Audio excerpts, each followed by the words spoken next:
नमस्कार दोस्तों, मैं राहुल एक बार फिर से आप सभी का हार्दिक अभिनंदन करता हूं।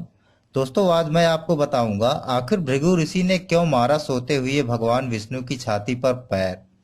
पर इससे पहले दोस्तों, अगर अभी तक आपने हमारा चैनल सब्सक्राइब नहीं किया है तो प्लीज कर लो दोस्तों, क्योंकि ये बिल्कुल निःशुल्क, बिल्कुल फ्री है।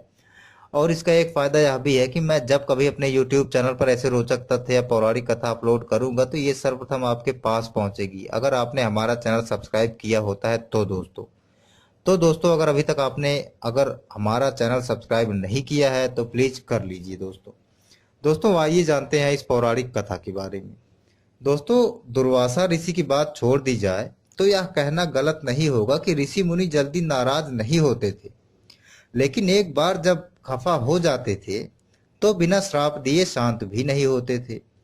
लेकिन भृगु ऋषि ने जो किया वह तो हस्तप्रभ कर देने वाली बात थी। दोस्तों, भृगु ऋषि ने क्षीर सागर में शेष शैया पर सोते हुए भगवान विष्णु की छाती पर अपने पैरों से जोरदार प्रहार किया था। महान ग्रंथ भृगु संहिता के प्रतिष्ठित रचयिता, प्रबुद्ध चिंतक और महाज्ञानी भृगु ऋषि ने ऐसा किया तो दोस्तों जरूर कोई न कोई विशेष बात रही होगी। आइए जानते हैं इस रोचक प्रसंग के बारे में। दोस्तों, एक बार धरती पर पावन सरस्वती नदी के तट पर सभी ऋषि मुनियों का विशाल सत्संग हुआ। विभिन्न विषयों और मुद्दों पर व्यापक वाद विवाद और चर्चा परिचर्चा हुई। ऐसे में एक प्रसंग यह भी उठा कि त्रिदेवों यानी ब्रह्मा, विष्णु और महेश में श्रेष्ठ कौन है। दोस्तों, काफी तर्क वितर्क के बाद भी जब इस प्रश्न का समाधान ना निकला तो सभा ने ऋषियों में श्रेष्ठ भृगु ऋषि को यह चुनौतीपूर्ण दायित्व सौंपा कि वह जाएं और पता लगाएं त्रिदेवों में श्रेष्ठ कौन है। दोस्तों, भृगु ऋषि ब्रह्मा के मानस पुत्र थे। अपने लक्ष्य संधान के लिए भृगु सबसे पहले अपने पिता के ही पास गए। दोस्तों, उन्होंने ब्रह्मा जी की परीक्षा मानस उपाय से ही लेने का निर्णय किया। दोस्तों, जब भृगु अपने पिता के पास पहुंचे तो ना कोई अभिनंदन किया और ना ही कोई आदर सत्कार दिखाया। भृगु जी की इस अशिष्टता को देखकर ब्रह्मा जी क्रोधित हो उठे और श्राप देने को उद्यत हुए। लेकिन जब ब्रह्मा जी श्राप देने ही वाले थे तभी उन्हें स्मरण हुआ कि ये तो मेरा ही पुत्र है, इसलिए उन्होंने क्रोध को पी लिया। हालांकि भृगु जी से यह छिप न सका और उन्होंने ब्रह्मा जी के यहाँ से प्रस्थान की आज्ञा ले ली। दोस्तों, इसके बाद भृगु ऋषि कैलाश पर्वत भगवान शिव के पास गए। ऋषि भृगु को आया देख भगवान शिव अपने स्थान से उठकर उनको आदर दिया, लेकिन भृगु तो कुछ और ही सोच कर आए थे, इसलिए वह भला बुरा कहने लगे, शिव का अपमान करने लगे।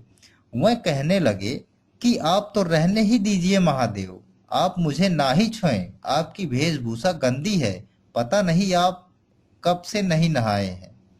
दोस्तों, इस पर महादेव शिव काफी क्रोधित हो उठे और उन्होंने अपना त्रिशूल उठा लिया। लेकिन ऐन मौके पर देवी पार्वती ने उन्हें रोक लिया और ब्रह्मा जी के पुत्र होने के नाते प्राणदान की विनती की। दोस्तों, तब जाकर भगवान शिव का क्रोध शांत हुआ। दोस्तों, अब बैकुंठ के स्वामी विष्णु की बारी थी।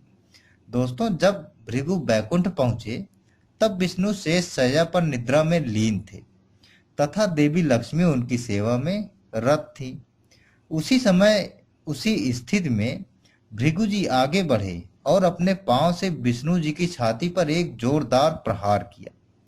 दोस्तों, विष्णु जी की निद्रा भंग हो गई, लेकिन गुस्सा होने के बजाय उन्होंने भृगु से क्षमा याचना करते हुए कहा कि ऋषिवर, मैंने आपको देखा नहीं, मेरी छाती बड़ी कठोर है, कहीं आपके पैर में चोट तो नहीं लगी। दोस्तों, इस पर भृगु ऋषि गदगद हो गए और उनकी आंखों से आंसू छलक उठे। दोस्तों, उन्होंने तीनों देवों से क्षमा याचना का पूरा वृत्तांत सुनाया। इस प्रकार यह निर्णय हो गया कि तीनों देवों में कौन श्रेष्ठ है। दोस्तों, इस घटना के पीछे यही एक कारण था। दोस्तों, अगर आपको ये कथा, ये रोचक तथ्य अच्छा लगा है तो इसे लाइक करें, शेयर करें, और अगर अभी तक आपने हमारा चैनल सब्सक्राइब नहीं किया है तो प्लीज कर लो दोस्तों, क्योंकि हम आपके लिए ऐसे रोचक तथ्य लेकर आते रहेंगे। इसी के साथ मैं राहुल विदा लेता हूँ। नमस्कार, शुभ रात्रि।